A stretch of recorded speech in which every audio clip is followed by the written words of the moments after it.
on 3. I never listen to my teachers unless they use ah.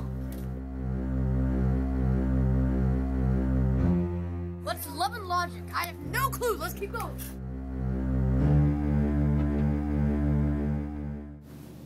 The philosophy of love and logic is to set firm limits to your children in loving ways without using anger, without using lecture or threats. There's 3 steps that you need to think about when you're trying to use a love and logic technique in your classroom. The first step is enforceable statements. A choice that I might give students. Providing empathy.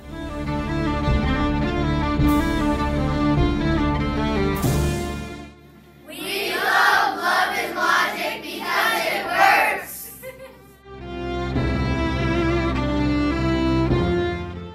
You want to make sure that you're not telling kids, don't do this, don't do that. Instead, you want to tell them what you will allow to happen in your classroom. We want to avoid looking like a fool when you can't get your students to do what you say. There's nothing more frustrating than being in your classroom and you're trying to get a student to stop doing an undesirable behavior and they just keep doing it. Use an enforceable statement to begin with. For example, instead of saying, don't sharpen the pencil while I'm talking, say, I allow students to sharpen their pencils when I'm not talking and when we're not doing extra work. Kids who follow my rules in my classroom will be allowed to work in groups. Another example is when you tell a kid, don't talk to me with that tone of voice. Instead, say, I'll be happy to listen to you whenever your voice is just as calm as mine. Remember, use an enforceable statement anytime you want to avoid telling someone what to do. Every time you tell a strong-willed person what to do, that goes for students, spouses, kids, anybody. If they're strong-willed and you tell them what to do, you're basically handing them your power. Whenever you use enforceable statements, this gives you so much more credibility. We also get rid of the control battle. The arguing between teachers and students back and forth about not doing something, it just takes that all away for us and we don't even have to worry about that. Instead, we share the control by providing choices, and Blake is going to talk to you about that next.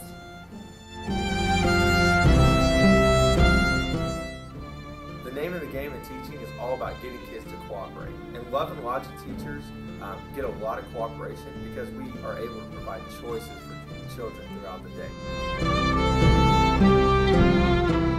The choice that I might give students in my class is one that I'm going to be happy with the outcome no matter what. We're going to read our book today. You can read your book on the floor or you can stay in your seat. So I could say, okay, today you have the choice to work in partners or work alone. You have the choice to write your work down on the piece of paper, or you can speak it out loud to your partner. And really what I'm looking for there is the learning process. Would you like to play by the rules, or would you rather learn about the game by watching others play? We're focusing on the controllable. It's called the enforceable statement. It's a way of setting limits that we can actually enforce or follow through with. A couple of strategies that kids will use to keep you from limiting their choices is sometimes they'll stall. And so in this case, we're thinking, well, what should we do? We gave them choices and they didn't respond. Well, if the kid doesn't respond, or if the student doesn't respond within 10 seconds, then you decide for them. Also, if they decide to be clever and try to throw their own choice in there, then again, you would decide for them and tell them that's not an option.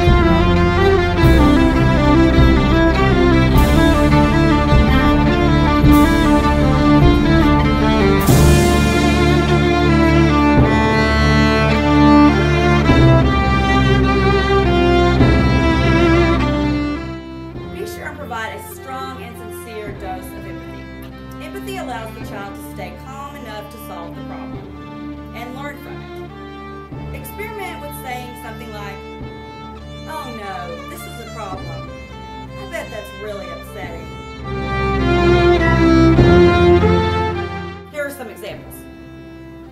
"Oh no, that's never good." Or try this. "That's so sad." Or, "This really stinks." Because when we discipline kids with great amounts of love, what do they say to themselves? Oh, thank goodness, somebody loves me enough to set some limit.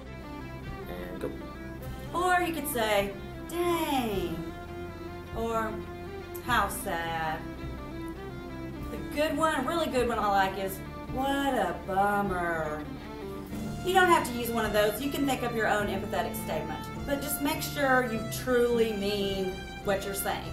Don't make it sound vague. Actually mean what you're saying.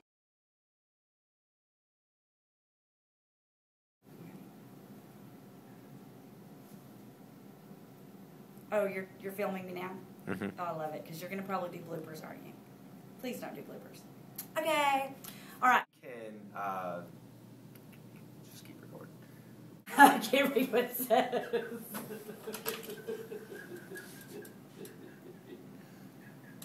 I was going to say, when I'm calm, we'll talk then. We want to avoid looking like a fool. I hate love and logic. Like, it's not bad. I'm No. trying to be better. Okay. Follow through in mind. This isn't working. Okay. Let me see what I said. I might give students my Start over. Okay, go. It's okay. You weren't ready. Do it again. Remember that an unenforceable statement is what you don't want to do. You don't want to tell kids what to do. Kids don't want to hear what to do or what not to do. Whenever you use an unenforceable statement, which remember, that's what you don't want to do. Is that stupid? And God, I'm losing it. I can't read what it says.